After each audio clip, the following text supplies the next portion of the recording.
بسم اللہ الرحمن الرحیم۔ السلام علیکم ورحمۃ اللہ وبرکاتہ۔ آج کا ہمارا ٹاپک نبوت کے بارے میں ہے، انبیاء علیہم السلام کے حوالے سے۔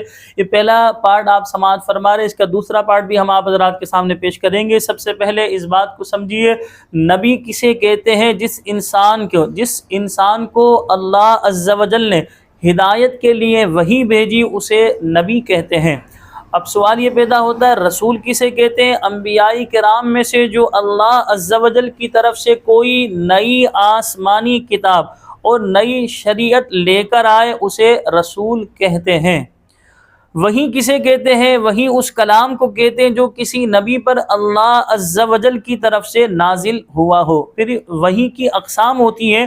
انبیاء کرام کے حق میں وحی تین قسم کی آتی ہیں۔ نمبر ایک، بالواسطہ یعنی کسی واسطے کے ذریعے، یعنی فرشتے کی وساطت کے ذریعے کلام ربانی نبی علیہ السلام کے پاس آئے، جیسا کہ جبریل امین علیہ السلام کئی نبیوں کے پاس جو ہے وہ وحی لے کر آیا کرتے تھے۔ اسی طرح دوسری قسم وحی کی بلا واسطہ، یعنی فرشتے کی وساطت کے بغیر با نفس نفیس کلام ربانی کو سننا، جیسے معراج کی رات نبی کریم صلی اللہ علیہ وسلم نے اپنی سر کی آنکھوں سے اللہ کا دیدار بھی کیا اور اللہ کے کلام کو بھی سنا۔ اسی طرح جو ہے موسیٰ علیہ السلام کوہ طور پر جو ہے اللہ رب العالمین کے کلام کو سنا کرتے تھے۔ نمبر تین، انبیاء کرام کے قلوب میں معانی کا القاء کیا جائے، دلوں میں بات جو ہے ڈال دی جائے۔ تو لہٰذا یہ تین قسمیں وحی کی ہوتی ہیں کہ ایک تو واسطے کے ساتھ فرشتے کے، ایک بلا واسطہ، اور ایک انبیاء علیہ السلام کے قلوب میں جو ہے بات کو ڈال دیا جائے۔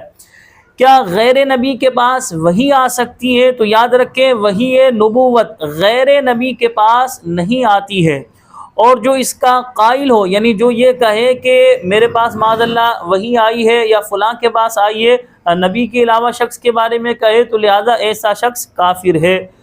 اب سوال یہ پیدا ہوتا ہے، بہت سارے لوگ اس حوالے سے گفتگو کرتے ہیں کہ انبیاء علیہ السلام سے گناہ ممکن ہے؟ تو یاد رکھیں، انبیاء علیہ السلام اور فرشتے جو ہے یہ معصوم ہوتے ہیں، ان سے گناہوں کا صدور نہیں ہو سکتا۔ اس بات کو اچھی طرح ذہن میں رکھیے گا۔ کیا سب انبیاء پر ایمان لانا ضروری ہے یا کسی ایک نبی علیہ السلام پر ایمان لے آئیں؟ تو یاد رکھیں، تمام انبیاء علیہ السلام پر ایمان لانا ضروری ہے۔ ان میں سے کسی ایک کا انکار کرنا ظاہر سی بات ہے، انسان مسلمان نہیں ہو سکتا۔ مثلا ہم نبی کریم صلی اللہ علیہ وسلم کو تو مانیں، لیکن انبیاء علیہ السلام میں سے کسی نبی کو، مثلا موسیٰ علیہ السلام کو یا عیسیٰ علیہ السلام کو یا صالح علیہ السلام کو، بالفرض کسی نبی علیہ السلام کا بندہ انکار کرے تو ایسا شخص مسلمان نہیں ہو سکتا۔ تمام انبیاء علیہ السلام پر ایمان لانا ہوگا، تمام نبیوں کو اللہ کا نبی ماننا ہوگا۔ سب سے پہلے اور آخری پیغمبر کا نام بتائیں تو سب سے پہلے حضرت آدم علیہ السلام ہیں، اور سب سے آخری پیغمبر حضرت سیدنا محمد مصطفیٰ صلی اللہ علیہ وسلم ہیں۔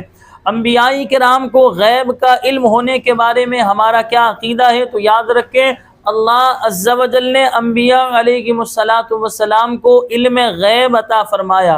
زمین و آسمان کا ہر ذرہ ہر نبی کے پیش نظر ہے، مگر ان کو یہ علم اللہ عز و جل کے دیے سے ہے، لہٰذا ان کا علم عطائی ہوا اور اللہ تعالیٰ کا ذاتی۔ تو بعض لوگ کہتے ہیں کہ اگر ہم یہ عقیدہ رکھیں کہ نبی علیہ السلام کو بھی سب کچھ معلوم ہے، اللہ کو بھی سب کچھ معلوم ہے، تو برابری ہو گئی۔ تو برابری ہرگز نہیں ہو سکتی۔ وہ کس طرح کہ اللہ تبارک و تعالیٰ کو جو علم ہے وہ ذاتی طور پر ہے، یعنی کسی کے بتائے بغیر ہے، کسی کے دیے بغیر ہے۔